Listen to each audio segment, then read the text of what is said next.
Et maintenant, je vais vous laisser donc, poser vos questions. Je vais me balader avec le micro. Et les personnes qui souhaitent poser des questions me lèvent le doigt.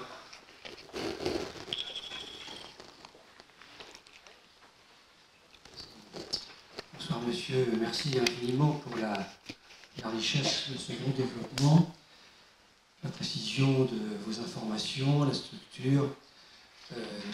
C'est assez appréciable parce que ça reste rare. Bon, je ne veux pas me faire plus provocateur que je le suis de nature. Enfin, en vous écoutant bien et en vous écoutant aussi dire du mal de vos adversaires, c'est une faiblesse humaine. C'est de bonne guerre. Et en particulier, non pas en particulier, parmi tant d'autres, un certain Mélenchon, en vous écoutant, je me disais, enfin, qu'est-ce qui le sépare au fond de Mélenchon? Mélenchon, je dirais, peut-être reste la timidité de Mélenchon, qui n'ose pas dire tout haut ce que beaucoup de gens autour de lui pensent tout bas, dont je suis. Et à savoir qu'en effet, il n'y a pas d'euro réformable, pas d'Europe réformable. La seule réforme, c'est de claquer la porte. Et je rappellerai que j'ai vécu personnellement très douloureusement, ça n'intéresse personne, mais je vais le dire quand même, cette année 2015, et notamment cette nuit du 12 au 13 juillet 2015, où Alexis Tsipras a été mis, si on peut dire, en garde à vue pendant plus de 10 ou 15 heures, et où il a fini par signer un acte qu'un référendum vieux de 3 ou 4 jours lui demandait de ne pas signer. Alors la grande question étant, était-il traître avant, était-il traître pendant, ou est-il traître depuis? Je pense qu'au moins il aurait peut-être pu s'en aller, mais enfin, bon, ça c'est mon affaire personnelle. Donc ma question c'est ça, c'est qu'est-ce qui vous sépare au fond de ceux qui, à gauche, et donc vous en avez contre le grand capital, hein, contre les multinationales et compagnies. Moi j'ai appris que Veolia avait porté plainte contre l'Égypte, etc. Bon. Qu'est-ce qui vous sépare en fait des gens qui, à gauche, sont sur ce terrain-là, sur ces opinions-là, sur ces options-là, alors qu'on va vous qualifier de gens de droite, pardonnez-moi, mais je fais comme ça, je ne suis pas méchant. Hein, bon. Et surtout, je vais vous renvoyer à quelqu'un qui va vous plaire. Il s'agit d'Olivier Delorme, Olivier comme l'arbre et Delorme comme l'arbre, qui a écrit un bouquin qui s'appelle 30 bonnes raisons pour sortir de l'Europe, qui est très intéressant, au fond qui dit par écrit ce que vous dites vous, et qui rappelle que les grandes heures de l'Europe pour la France, ça a été du temps du général de Gaulle. Alors, je suis vraiment dans l'expectative. Est-ce qu'on peut imaginer, voilà, prospective, est-ce qu'on peut imaginer, par exemple, une alliance entre vous et une certaine partie de gens de gauche? Alors, à gauche, je mets tout le monde, sauf à partir du Parti Socialiste, on est à droite. Hein, d'ailleurs, à Nantes, on est bien placé pour le savoir. Mais moi, je rigole, je vois suppression des emplois aidés, vos associations en danger, et tout. C'est la mairie qui paye ces affichages, je trouve ça bien drôle. Donc, qu'est-ce qui vous empêche de parler, alors attendez, pas que vous allez, de parler avec ces gens-là, ou de les obliger à vous parler, parce qu'il y en a ici qui vous parleraient bien. Alors merci de votre question. Déjà, je tiens à préciser, l'UPR, on parle avec tout le monde et on est ouvert aux alliances avec tout le monde, mais sur la base d'un programme clair. Et ce programme clair, il y a entre autres les 3 préalables, que sont la sortie de l'Union européenne, de l'euro et de l'OTAN.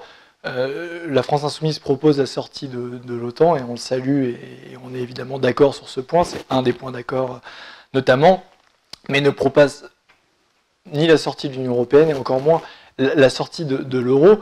Et pour parler des sujets où on est d'accord, je pense que la France Insoumise, mais comme d'autres, a des critiques souvent qui sont intéressantes et des critiques qui sont vraies. Donc mais le problème de ça, mais d'ailleurs on peut retrouver la même chose, on peut même dire que même parfois, parce que le Parti Socialiste a des critiques qui peuvent être bonnes, même Debout la France, de Dupont-Aignan peut avoir des critiques qui peuvent être bonnes, même Marine Le Pen sur la mondialisation peut avoir une bonne critique, mais la réalité c'est c'est bien beau de chouiner quelque part sur les conséquences, mais il faut s'attaquer aux causes. Et la cause, c'est l'Union européenne. Et c'est ce qui différencie aussi l'UPR des autres partis, c'est que l'UPR, on veut sortir de l'Union européenne. Donc l'UPR, effectivement, on n'a pas plus contre le grand capital, contre le reste, on est un parti de rassemblement hors du clivage gauche-droite. Peut-être que vous avez qualifié ça de droite, nous on se considère ni à gauche ni à droite. Et pourquoi on fait ça? On n'est pas des imbéciles, c'est qu'on sait très bien que la Constitution de 2005, le non, 55% de non, il y avait 30% de non de gauche, 25% de non de droite. On ne sortira jamais de l'Union européenne par la gauche ou par la droite, et on sortira que par un vaste mouvement de rassemblement. Et moi je pense, et à l'UPR on pense que le FN d'un côté et la France insoumise de l'autre, au-delà du fait qu'ils ne proposent pas la sortie de l'Union européenne, et pour moi ça amène de facto à la trahison, puisque quand on ne le propose pas, c'est quand même un changement de paradigme énorme. Enfin, c'est sorti de l'Union européenne, c'est peut-être la plus grande révolution géopolitique du XXIe siècle, si on ne met pas carte sur table. Mais quelle va être la légitimité, que ce soit un plan B, C ou D, à sortir de l'Union européenne quand on a raconté tout l'inverse pendant la campagne? Il faut avoir une légitimité énorme pour le faire. Et pour moi, c'est des gens, je suis désolé de le dire, mais qui ne sont pas honnêtes, de ne pas proposer. Il faut dire aux Français que l'Europe n'est pas réformable et qu'il faut en sortir.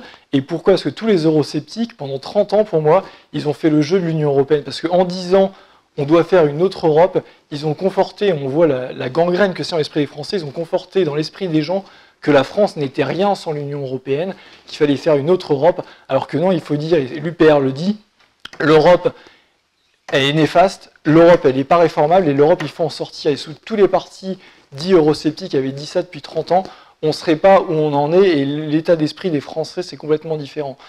Et comme je le dis, je pense aussi que c'est une impasse, dans la mesure où en clivant énormément à gauche et à droite, ces partis-là, France Insoumise, Front National, stérilisent 15-20% de l'électorat, et font, cela dit, le jeu d'Emmanuel Macron et d'autres, et expliquent qu'on ne pourra jamais gagner en étant divisé, et l'UPR prend un pari complètement différent, c'est de s'adresser à l'intelligence des Français, de leur expliquer, comme je l'ai dit, non, oui, l'Europe est néfaste, non, elle n'est pas réformable, oui, il faut en sortir, et c'est de rassembler toutes les bonnes volontés au-delà du clivage gauche-droite, et je vous invite d'ailleurs, monsieur, à adhérer à notre parti à la fin de cette conférence.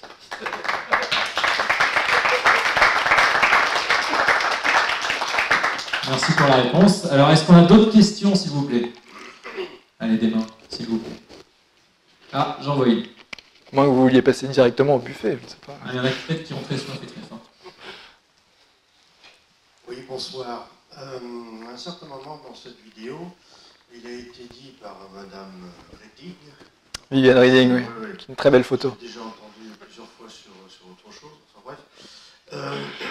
Elle disait que le Parlement européen votait les lois européennes. Mais au témoin d'un doute, il me semble qu'il n'a qu'un pouvoir consultatif, le Parlement européen. Oui, il n'a pas un pouvoir de voter les lois. Il les vote, mais il ne les propose pas. Oui, c'est toute la différence. Disons que la commission cumule... La commission, exactement, c'est vraiment consultatif.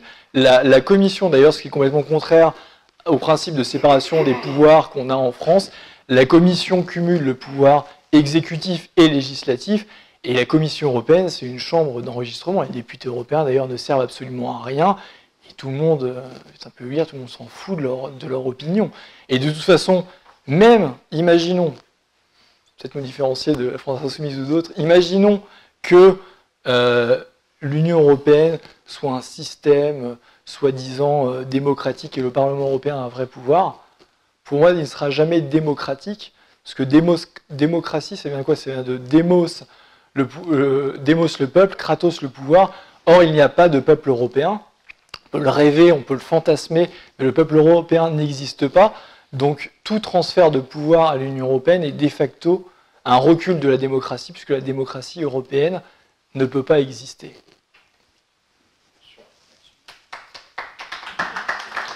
Merci pour cette réponse.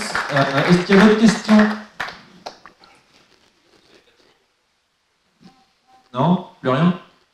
Ah, si. Le buffet. J'entends. Je vois qu'il y a beaucoup d'amateurs du buffet. Hein.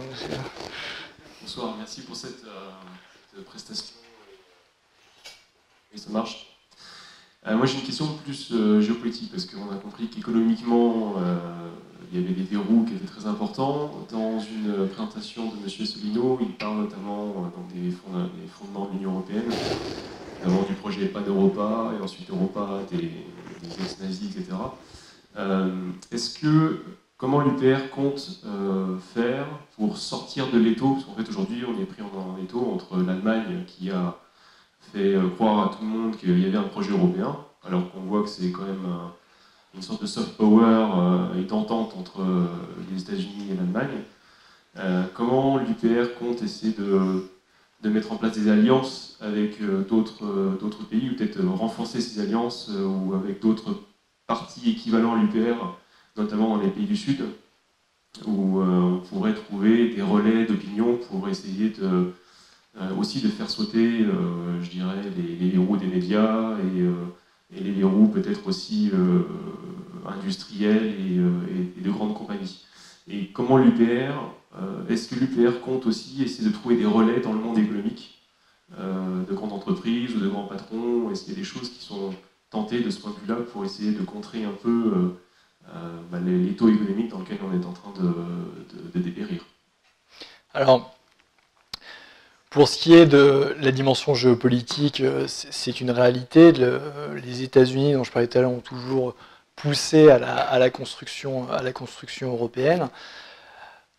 Après, pour ce qui est des alliances avec d'autres pays, donc l'UPR en État souverain, comme le sera la Grande-Bretagne, on voit que la Grande-Bretagne, elle n'a pas eu besoin d'avoir, je sais pas, les partis, c'était un référendum, donc il y a à la fois le parti conservateur, il y avait une part du Labour qui était aussi pour la sortie de l'Union européenne, il y avait UKIP de Nigel Farage qui est beaucoup plus à droite, et tous ces gens-là, ils n'avaient pas forcément d'alliés dans les autres pays d'Europe, et c'est Madame May, une fois qu'on sait que le Royaume-Uni devient indépendant, qui fait le tour du monde et qui est reçu partout comme un pays indépendant. Elle est reçue en Chine, en Inde, etc. Il n'y a pas eu besoin forcément d'alliances. Et la problématique en fait des alliances, on a noué des contacts. On avait en Grèce un allié qui proposait quasiment la même chose, qui s'appelait les PAM, mais les PAM a été complètement noyauté. Finalement, ça n'a pas dit. Je ne sais même pas s'ils proposent maintenant la sortie de l'Union européenne.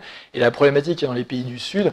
Je connais très bien l'Espagne, par exemple. En Espagne, les partis eurosceptiques, ne serait-ce que eurosceptiques, ça n'existe pas. Là, on n'est même pas sur de proposer la sortie de l'Union européenne et de l'euro. Ça n'existe pas. Pourquoi? Parce que ce sont des pays, l'Espagne ou le Portugal, qui ont bénéficié de fonds européens. Donc, dans l'idée des gens, l'Union européenne a apporté ces fonds européens. Et en plus, c'est encore pire pour l'Espagne, c'est que l'accession à l'Union européenne était quasiment consécutive de la dictature de Franco. Donc pour eux, l'idée limite que l'Union européenne, c'est la liberté. Alors qu'ils voient les contributions qui ont eu lieu, mais ils ne voient pas, parce que c'est beaucoup moins sensible pour les gens, la question monétaire, ils ne voient pas le mal que fait l'euro et qui détruit leur économie, ça ils le perçoivent mal, mais ils se disent, on a reçu des fonds de l'Europe. Donc c'est-à-dire que l'euroscepticisme, ça n'existe même Podemos, c'est ultra pro-européen. C'est-à-dire qu'il n'y a pas de parti eurosceptique en Espagne. En Italie, il y a des partis eurosceptiques, mais si vous regardez les programmes, il y avait le Movimento Cinque Stelle qui a gagné les élections. Ils proposaient avant un référendum sur l'euro, j'avais proposé de sortir de l'Union européenne, et ils l'ont supprimé avant les élections. Donc même eux, ils ne proposent pas. Donc si vous avez un espèce de gouvernement, ça va finir en Tsipras. Et vous avez de l'autre côté ce qui préfigure l'espèce d'union des droites que veulent faire Dupont-Aignan, le FN et LR, qui est finalement Berlusconi avec Forza Italia, la Lega Norte, qui est le parti de Salvini, d'ailleurs allié au FN au Parlement européen. En fait, il y en a dans leur alliance, il y en a qui veulent sortir de l'euro, c'est du Nord, mais sauf que Forza Italia ne veut pas du tout sortir. Donc comme ils font une alliance, en fait, ils vont faire quoi? Il ne se passera absolument rien du tout. Ils vont faire des pseudo-mesures migratoires, parce que même ça dépend de l'Union européenne, la politique migratoire. Donc ils vont faire pseudo-main dure sur l'immigration, si jamais ils arrivent au pouvoir, mais il n'y aura jamais d'Italexit. Donc nous, on ne va pas faire d'alliance avec des partis pour la forme qui ne proposent pas la même chose que nous. En revanche, on peut essayer de nouer des contacts avec au Royaume-Uni, justement, et d'ailleurs d'expliquer les conséquences du Brexit, parce que si vous écoutez les médias français, on a l'impression que c'est la catastrophe, c'est l'apocalypse à Londres. Je rappelle quand même si évidemment une situation de précarité elle existait avant, que le Royaume-Uni a le plus faible taux de chômage depuis 45 ans. Le Royaume-Uni a les plus fortes hausses des commandes industrielles depuis 1988 grâce à la dépréciation de la livre postérieure au Brexit. Il y a des dizaines et dizaines, je le résume sur mon compte Twitter, d'entreprises qui investissent au Royaume-Uni pour des milliards d'euros. Et ces entreprises qui investissent, elles n'investissent pas pour 1 an, 2 ans, elles investissent pour 5, 10 ans et créer des milliers d'emplois. Donc c'est-à-dire qu'eux ont confiance dans le Royaume-Uni post-Brexit. Et j'ai même vu un article des Échos qui était dépité de dire que même les chefs d'entreprise européens étaient plutôt confiants, et ils ne voyaient pas ils étaient limite inconscients, ils ne voyaient pas les dangers du Brexit. Voilà, on en est là, et moi je pense qu'il y a plus à regarder de ce côté-là. Et malheureusement, en Europe du Sud, il y a en Italie un euroscepticisme qui existe, qui peut exister en Grèce, mais à ma connaissance, il n'y a pas de parti qui propose la sortie de l'Union européenne, donc il est fort à parier, et on va le voir en Italie, que ça va terminer en Tsipras.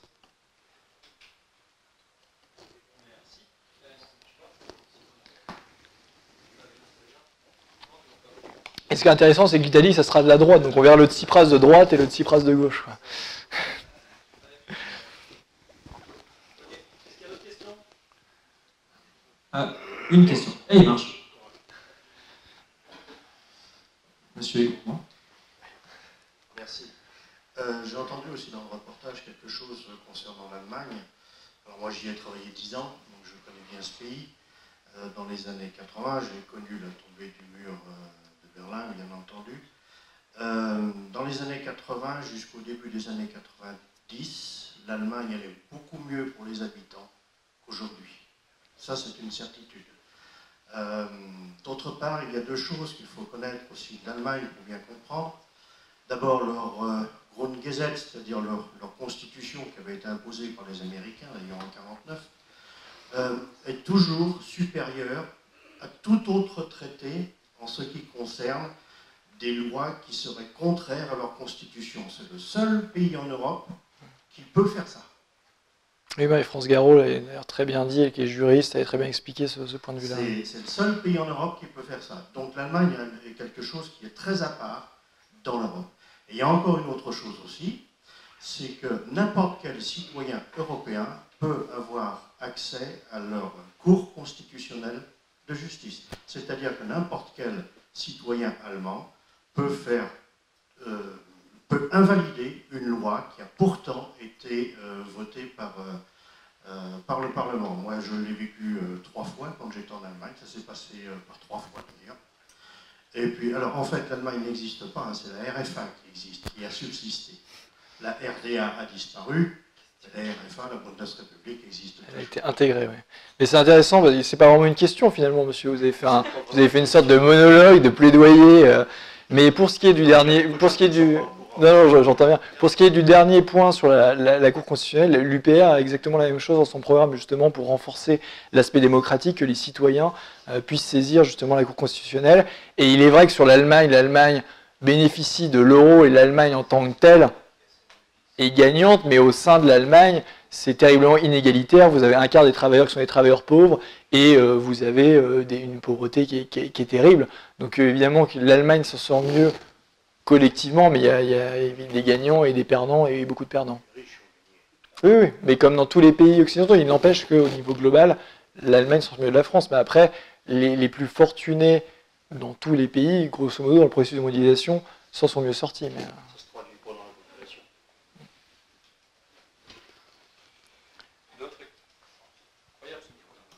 Ah, allez.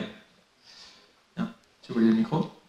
Pour compléter ce que disait le monsieur d'Allemagne, c'est le seul pays qui a sa devise indiquée sur la tranche, enfin sur le tour des pièces de 2 euros. C'est marqué Einigkeit, Recht und Freiheit. C'est écrit sur la... Je suis pas du tout germanophone, hein, je ne vais pas pouvoir vous traduire. D'autres questions? Oui, il y en a beaucoup. Merci pour ça. J'ai pas très bien compris. Est-ce que vous pouviez nous expliquer la définition de votre mouvement de transition?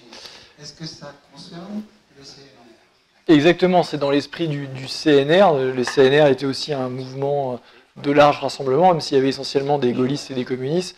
Et donc c'est dans l'idée d'un mouvement transitant. On ne se définit pas comme un parti politique, plutôt comme le CNR, comme un mouvement de libération nationale.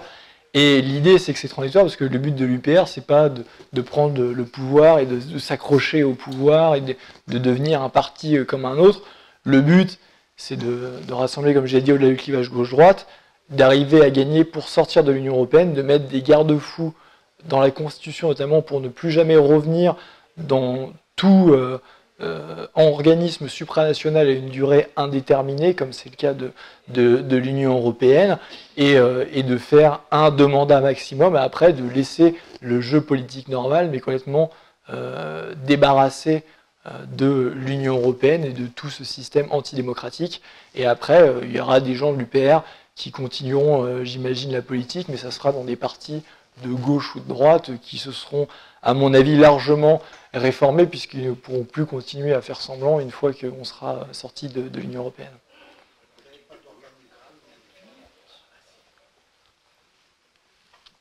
Comment ça, d'organigramme défini? L'organigramme défini, c'est il y a le président, il y a le trésorier. Il y a un organigramme de l'UPR. Et vous avez d'ailleurs, il y a le nouveau bureau national qui a été élu au dernier congrès. Il y a, grosso modo, un responsable national pour chacun des grands ministères de l'État. Donc il y a un organigramme qui est défini en tant que tel. Mais après, c'est un organigramme de travail sur le papier. Quand vous gagnez des élections, il n'est pas dit que chaque responsable national arrive à un ministère, mais grosso modo, il y a une organisation de l'UPR au niveau des responsabilités telles qu'elles sont définies dans un État, du moins dans l'État français. Merci. Petit entracte, moi aussi j'ai ma question, mais ça s'adresse plutôt au public en fait, avant que vous partiez prendre le buffet et boire des bières, je sais pas. Je voulais savoir, sur le public qu'on a ce soir, est-ce qu'on peut faire un quota au bras levé, savoir le nombre de personnes qui ne sont pas adhérentes à l'UPR? Ou plutôt, on va faire, c'est pareil, allez-y. Qui n'est pas adhérent à l'UPR aujourd'hui ce soir? 1, 2, 3, 4, 5, 6, 7, 8, 9. Ok. Alors, et deuxième question. Quelqu'un, je vais faire plusieurs questions comme ça. Quelqu'un nous a-t-il pris connaissance de cette conférence ce soir par les réseaux sociaux? D'accord. Par les journaux, peut-être? Quelqu'un? Non? Personne? Bon, ça c'est normal, hein, personne ne parle de nous. Enfin, bon, il y a eu 2 journaux qui ont parlé de nous, d'ailleurs je tenais à les remercier. Il y avait Brest Info qui a fait une entrevue avec Charles-Henri Gallois, qui l'a publié sur son site, donc je vous conseille d'aller sur le site de Brest Info pour retrouver l'intégralité de l'entretien avec Charles-Henri Gallois. Il y a aussi eu Yannick Curien de CarNews qui a fait un entretien téléphonique avec lui, et ça s'est passé, j'ai eu l'info tout à l'heure, c'est bien passé sur les ondes pour la semaine. Mais sinon, c'est vrai que j'ai envoyé un communiqué de presse à tous les médias du département et puis aussi un peu de la région, et 0 retour. Quoi. Mais enfin, est-ce que quelqu'un a pris connaissance de cette conférence par un autre canal que les réseaux sociaux et Internet? Quelqu'un? Oui? De quelle manière? Par un autre adhérent du Ok, super, donc on voit que... Le bouche à oreille. Ah, le bouche à oreille. Ok, prochaine question.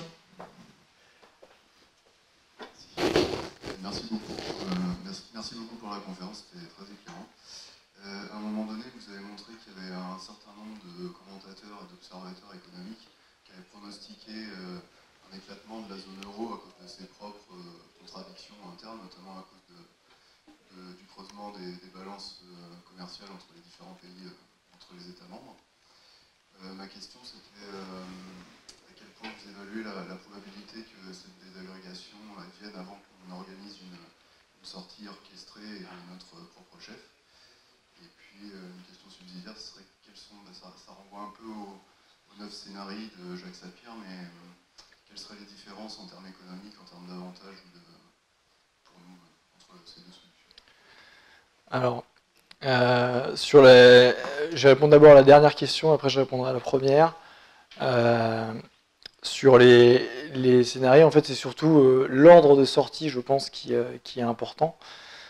Puisque si on est les premiers à sortir, ça sera mieux. Et si on est les derniers, on va avoir tout le poids qui va retomber sur nous. Et surtout si les pays du Sud, Espagne, Italie, etc., sortent avant nous, la difficulté pour la France sera encore plus grande. Donc je pense que c'est plus l'ordre de sortie qui va être important que la manière, si c'est ordonné ou désordonné. Je crois peu dans une sortie ordonnée, parce qu'il faudrait qu'ils soient tous d'accord. et je n'y crois pas du tout. Soit il y a deux solutions, donc soit il va y avoir une sortie qui va être politique, si un parti comme l'UPR prend le pouvoir, ça va être une sortie qui va être politique, et la deuxième possibilité, c'est une sortie liée à, et c'est plutôt ma théorie, qui pourrait arriver, si c'est pas une sortie politique, qui pourrait arriver au niveau de l'euro, pas l'Union européenne qui pourrait subsister, c'est une grosse crise financière qui, à la manière de celle de 2008, qui forcerait les pays du Sud, ça deviendra invivable à sortir, et c'est plutôt ma théorie. Vincent Brousseau en a une autre, pour lui c'est plutôt le fait que l'Allemagne, voyant le solde de Target augmenter, demanderait à ce que les flux Target 2 soient nantis, qu'il y ait des garanties qui soient données pour que l'Allemagne ne se retrouve pas avec des créances vis-à-vis des banques centrales des pays du Sud, des créances pourries. Et de facto, ça serait une sortie de l'euro, puisque l'euro, pour ceux qui ne le savent pas, n'est pas une monnaie unique, comme ce qui est dit, c'est une monnaie commune, avec un taux de 1 pour 1 fixé jusqu'à la fin des temps. Et en fait, chaque euro émis est une créance sur les banques centrales nationales. C'est-à-dire que vous avez un euro franc, un euro marque, etc. C'est juste qu'ils sont fixés au taux de 1 pour 1, et tous les transferts se font via les banques centrales nationales. C'est aussi pour ça que le système est facilement réversible, et c'est les Allemands qui le voulaient. Et la conséquence de ça, c'est que l'Allemagne, engrangeant des excédents commerciaux, la banque centrale allemande, la Bundesbank, accumule des créances vis-à-vis, en euros, des créances vis-à-vis des banques centrales des pays du Sud. Et l'Allemagne a peur que, finalement, ça soit un peu comme des chèques en blanc, puisque une créance vis-à-vis de la Banque centrale de Grèce, par exemple, si demain la Grèce doit sortir de l'euro, ça sera de la drachme, mais ça ne vaudra rien. Donc l'Allemagne se dit, oui, on gagne commercialement, mais on est un peu floué parce que c'est un peu comme si on payait nos Mercedes avec des chèques en blanc. Et donc c'est l'idée, et il pourrait y avoir une idée ça c'est plutôt la théorie de Vincent Brousseau, la mienne c'est plus une crise financière qui mettrait fin à l'euro. Donc on verra qui a raison, de Vincent ou moi.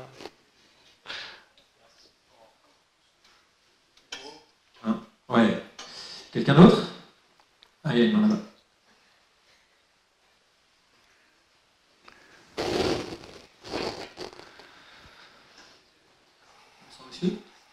Bonsoir. Merci pour l'intervention. On a beaucoup parlé de nos voisins germaniques. Je les aime pas beaucoup. Mais au-delà de ça, ils viennent de passer aux élections. Ils ont eu beaucoup de mal à faire une coalition. On l'appelle la GroKo, la grosse coalition, c'est un truc comme ça, je crois. C'est ça, ouais. Et j'aimerais savoir votre point de vue sur cette coalition qui a l'air en fait de bric et de broc et d'avoir beaucoup de mal à fonctionner. Alors déjà, je tiens à préciser, à l'UPR, on n'est pas germanophobe, ou disons que même moi, si je me suis investi à l'UPR, j'ai plein d'amis espagnols, italiens, etc. C'est pas par rejet des autres peuples, c'est plus que je pense que c'est une institution qui est néfaste collectivement pour tous les peuples d'Europe. Et pour ce qui est de la coalition allemande, il est vrai que de toute façon, c'est une coalition qui est, au-delà de briquet et broc, qui arrive à bout de souffle, parce que ce soit la CDU ou le SPD, donc l'équivalent républicain PS, ont eu les plus mauvais résultats depuis des dizaines et des dizaines d'années, voire depuis 1949. Donc c'est une coalition en soi qui est assez fragile. Et après, il va y avoir inévitablement des contradictions, parce qu'il y a aussi la CDU, mais il y a aussi la CSU, qui est l'aile droite bavaroise conservatrice. Et cette aile droite, qui fait partie de la coalition, n'est pas favorable à des avancées en matière européenne, et même complètement hostile à tout ce qui serait une dette européenne, ne veut pas payer pour les pays du Sud, etc. Alors que le SPD, et entre autres Martin Schulz, qui était président du Parlement européen, lui est carrément dans le délire des États-Unis d'Europe. Alors il a été écarté, mais il n'en reste pas moins que son parti fait partie de la coalition. Donc il va y avoir des contradictions sur l'Europe, et je pense que comme d'habitude, les Allemands vont manier la chèvre et le chou et vont finalement regarder avant tout leur intérêt, et ils vont faire une pseudo-annonce de com pour satisfaire Macron qui va dire regardez, l'Europe avance, mais finalement il ne va pas se passer grand-chose de ce point de vue-là.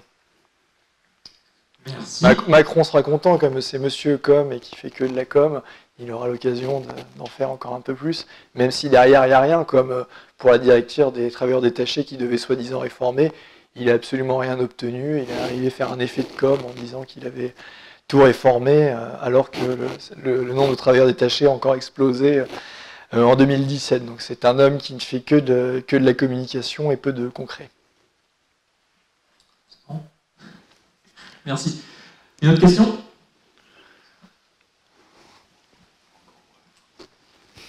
Oui, bonsoir. Peut-être une question, mais vous avez abordé le sujet, mais je n'aurai peut-être pas la réponse d'ailleurs. Mais la question que je me pose toujours, c'est comment vous pouvez expliquer qu'il n'y ait aucun autre parti en France, en Europe, comme vous disiez, propose la sortie de l'Union européenne. Est-ce que vous pensez que c'est stratégique, ou est-ce que vous pensez que c'est malhonnête, ou est-ce que vous pensez qu'ils sont corrompus, tout simplement? Je ne fais pas forcément de la corruption, et pour moi je pense simplement que c'est plus de la malhonnêteté et de la lâcheté. Pourquoi? Parce qu'en fait, on a des hommes politiques qui sont des politicards et qui regardent les sondages, et les sondages leur disent que les Français ne sont pas pour la sortie de l'Union européenne, et donc ils se disent que pour être élus, eh ben, il faut dire qu'on est pro-européen. Et après, comme je l'ai dit tout à l'heure à monsieur qui était sympathisant, je ne sais pas, ou adhérent de la France Insoumise, je ne crois pas du tout au truc du petit peu à la Dupont-Aignan aussi ou autre. Non, mais c'est ce qu'on veut, mais il faut arriver masqué pour gagner. Mais faut arrêter de prendre les gens pour des imbéciles. Sortir de l'Union européenne, c'est comme je l'ai dit, c'est un bouleversement géostratégique, c'est un choix qui engage un pays en entier et qui est évidemment clivant en soi. Et c'est pas quelque chose qu'on peut dire, oui, j'avais un alinéa au fin fond de mon programme, il faut une légitimité énorme pour amener la sortie de l'Union européenne. Donc il faut être élu en proposant la sortie de l'Union européenne, sinon il est évident que ça ne se fera pas, de toute façon ils n'auront pas la légitimité pour le faire, et même si jamais ils faisaient un référendum, quand on a passé toute une campagne à dire qu'on va réformer l'Union européenne alors que c'est un mensonge, et que les gens ils vont voir que c'est un mensonge, ils vont pas voter après pour le référendum de ce qu'ils proposent. Donc je pense que c'est de la malhonnêteté et de la lâcheté. Et pour certains, peut-être un peu d'incompétence. Mais... Peu d'appel gain. Une autre question? Non? Si, là-bas.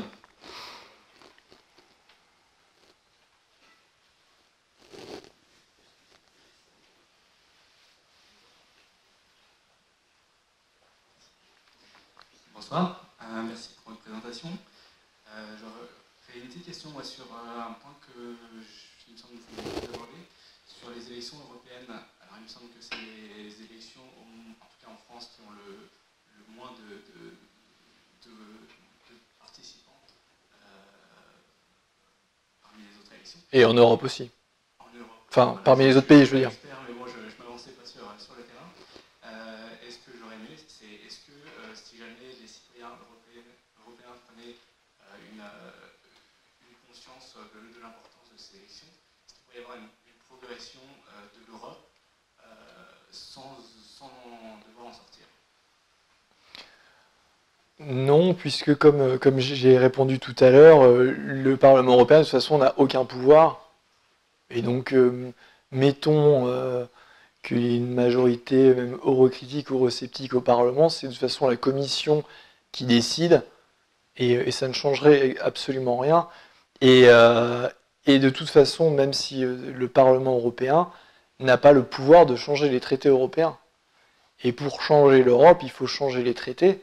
Comme j'ai dit tout à l'heure, c'est l'article 48 du TUE, et il faut que chaque pays, gouvernement, soit d'accord pour changer les traités. Or, ce que les gens, puisque ceux qui disent « on va faire une autre Europe », n'ont pas en tête, c'est pourquoi l'Europe est telle qu'elle est. L'Europe, c'est déjà le compromis de 60 ans de marathon bruxellois où c'est 28 pays avec des intérêts divergents et des accords qui ont été obtenus à la virgule près et desquels personne ne veut bouger. Et donc, les élections européennes ne changeront strictement rien. De ce point de vue, les élections européennes, pour l'UPR, et on espère avoir des élus, ce sera surtout une tribune justement pour faire entendre la voix du Frexit, mais de n'importe quel parti, le Parlement européen n'a absolument aucun pouvoir. Ok, merci. Est-ce qu'il y a encore quelques questions?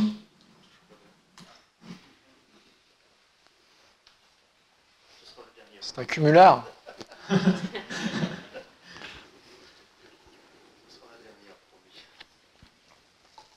Vous avez parlé tout à l'heure des targets et de l'euro qui pourrait s'écrouler tout simplement.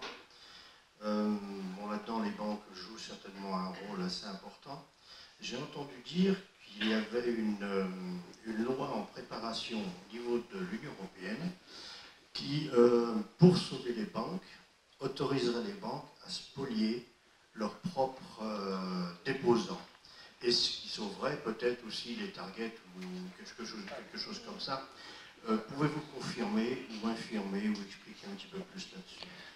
Alors oui, j'ai écrit, ça vous intéresse, un article sur le site de l'UPR sur quand est-ce que va éclater une des plus grandes bulles financières de l'histoire, et j'explique entre autres cela. Il y a une directive européenne qui est une directive dite de bail-in. Parce que qu'est-ce qui se faisait avant quand vous aviez une crise financière, notamment celle de 2008? Vous aviez ce qu'on appelle le bail-out, c'est-à-dire ce sont les États qui ont sauvé les banques, finalement, avec l'argent du contribuable. Et là, l'idée, c'est de dire que c'est finalement les déposants des banques qui sauveraient les banques, c'est-à-dire ce serait une prise sur les comptes des banques. C'est ce qui a été fait d'ailleurs à Chypre au moment de la crise en 2013. Ça a été le laboratoire juste avant cette directive. Et cette directive, qu'est-ce qu'elle dit? Elle dit grosso modo qu'il sera possible pour les banques de saisir sur les comptes, sur tout compte supérieur à 100 000 euros. Sauf que c'est un principe, c'est un précédent, et en cas de grave crise financière, il est possible que pour sauver les banques, il faille descendre en deçà de 100 000 euros. Donc le précédent est là, et le principe même est acté par cette directive de l'Union européenne. En cas de crise financière, ils pourront saisir sur les banques. Donc légalement, c'est à partir de 100 000 euros, comme les dépôts sont censés être garantis jusqu'à 100 000 euros. Donc si vous êtes très riche et que vous avez plus de 100 000 euros sur un compte, je vous conseille d'ouvrir un compte sur d'autres banques pour partager les risques. Nos banques nous ont envoyé le document comme quoi on l'a reçu, vous l'avez tous reçu. Et de toute façon, c'est une directive, donc c'est acté. Enfin, c'est... On a reçu le papier comme quoi, en cas de crise, on pouvait passer votre... Moi, j'ai pas, enfin, je sais pas, après, je l'ai pas reçu, ou alors j'ai pas fait attention, mais je sais que la directive existe et que de toute façon, c'est acté. Et si jamais il y a une crise, ça sera minimum 100 000. Mais moi, je pense que, et surtout avec la bulle financière qui a été créée, avec les politiques dites d'assouplissement quantitatif en français ou quantitative easing en anglais, il y a une bulle énorme qui a été créée, et la crise financière sera certainement telle qu'il faudra descendre en deçà des 100 000. Donc l'idée est de diversifier si jamais vous avez au-dessus de 100 000 euros sur votre compte, ce qui n'est malheureusement pas mon cas.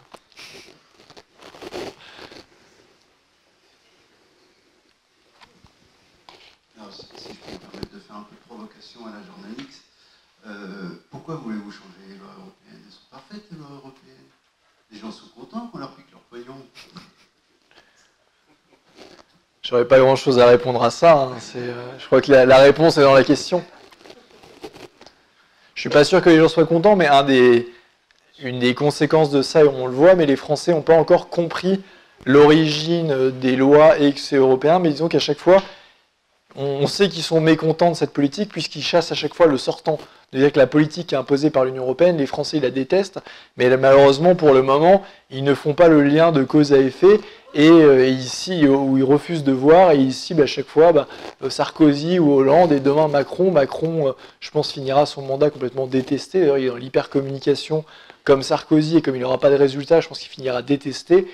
Mais le risque, ça va être encore de dire c'est Macron, et d'aller élire le nouveau leurre qui va sortir d'un chapeau, qui va être médiatisé, ou les pseudo-opposants type Le Pen ou Mélenchon. Je suis désolé pour le monsieur qui est parti, je ne sais pas s'il est au buffet et qu'il entend, mais voilà, c'est ça le grand risque finalement, c'est de personnaliser et de finir par voter finalement pour des gens où ça va continuer différemment plutôt que de cibler les causes principales. Et les causes principales, c'est l'Union européenne. Ok. Oula. Bonsoir. D'abord, merci pour cette brillante, intéressante conférence. Une question, en fait, depuis plusieurs années, sur les différents mandats qu'on a connus, et d'ailleurs, des analyses faites notamment par François Asselineau à ce sujet-là, bon, le gouvernement français a toujours été manipulé par un certain nombre de lobbies. Si, et on l'espère, on va dire en UPR venait donc à venir au pouvoir à un moment donné et mettre en place donc, sa politique, en quoi et quelle serait en tout cas l'idéologie de l'UPR et les moyens mis en place justement pour s'affranchir de cette politique de lobby qui, on va dire, transparaît à travers les années des gouvernements. Alors on a un point du chapitre là-dessus, c'est intéressant, c'est d'ailleurs on l'appelle pas lobby, on le dit en français, qui est le vrai terme qui est plus marquant, c'est le trafic d'influence. Et justement, on a dans notre programme un point pour lutter justement contre le trafic d'influence et même l'interdire. Et aussi, il y a un autre point qui est très intéressant au niveau lobby, c'est quand je parlais tout à l'heure des économistes qui étaient sur les plateaux télé, qui étaient payés par les banques. Nous, on veut justement que quelque part les financeurs soient clairement annoncés. On n'est pas contre le débat, mais il faut mettre carte sur table et expliquer qui finance qui et le monsieur qui a telle opinion sur la télé, qui il représente. Donc ça, c'est un premier point. Et après, quand vous parlez de lobby, c'est intéressant, puisque Bruxelles est l'endroit au monde, avec Washington, où il y a le plus de lobby. Et Bruxelles est un véritable paradis pour les lobbyistes, puisque quand vous parlez à un commissaire européen, il représente qui? Il représente personne, il ne représente ni la France, ni machin, il représente que lui-même et finalement des grands intérêts. Donc c'est pas pour rien que les lobbies ou le trafic d'influence pullulent à Bruxelles. Et d'autant que ce sont des gens qui n'ont de compte à rendre à personne. Ils ne sont pas élus. Un commissaire européen, il n'est pas élu. J'en profite pour le rappeler. Non, mais il gagne bien l'envie, comme vous l'avez vu. Exactement. Ok. Une dernière question, et puis après on va quitter la salle pour se déplacer vers le buffet. Vous aurez tout le temps pour poser vos questions à Charles-Henri Gallois. Donc je te laisse le micro. Bonsoir. Vous évoquiez votre pari un petit peu avec Vincent Rousseau de la porte de sortie. C'est assez déprimant parce que ça sous-entend que la porte de sortie politique n'existe pas dans votre esprit. Enfin, c'est comme ça que je l'ai entendu. Si effectivement on est confronté à cette situation-là, politiquement, comment vous voyez votre position en fait, puisque finalement tout se sera effondré et ce ne sera pas parce que vous, enfin, pas parce que vous l'aurez prédit, quoi. Ça se sera effondré. Derrière, on fait quoi? Alors, quand on parle de ça, c'est juste l'euro. C'est-à-dire qu'on ne dit pas, il y a deux solutions. C'est soit une solution politique, ou soit ça peut arriver économiquement de facto, puisque l'euro n'est quelque chose qui n'est pas viable. Mais l'UPR a évidemment des combats à mener malgré une explosion de l'euro, puisque tous les traités mortifères dont j'ai parlé, c'est l'Union européenne, c'est pas l'euro. Et une explosion de l'euro ne veut pas dire une explosion de l'Union européenne, et notamment avec la dimension géopolitique et l'appui des États-Unis à la construction européenne, il est même peu probable que l'Union européenne explose après une explosion de l'euro. Donc il y aura toujours ce combat-là, et tous les traités mortifères de destruction des services publics, de libre-échange total, ça c'est l'Union européenne, c'est pas l'euro. Et ce combat-là, il sera légitime quand bien même l'euro aura sauté. Donc on continuera, même si l'euro saute avant et que ça ne se fait pas politiquement, même si évidemment nous on souhaite arriver au pouvoir le plus tôt possible, le combat de la sortie de l'Union européenne et de l'OTAN, il sera encore valable. Donc je ne sais pas si vous voyez comme quelque chose d'optimiste ou pas, mais c'est la réalité de notre combat en tout cas. Ok, je vous demande de remercier Charles-Henri Gallois. Alors, je vous rappelle que vous pouvez retrouver la conférence en différé sur notre chaîne YouTube UPR 44 Loire-Atlantique, sachant qu'on a eu quelques petits problèmes techniques durant la conférence. On était en direct et ça a coupé, donc on aura juste une partie en différé qu'on publiera sur la chaîne YouTube. Désolé. Autre chose, je vous rappelle que vous pouvez toujours aimer notre page Facebook, UPR Loire-Atlantique, notre page Twitter, UPR44. Et je me souhaite de nous revoir bientôt pour une nouvelle conférence. Merci à vous.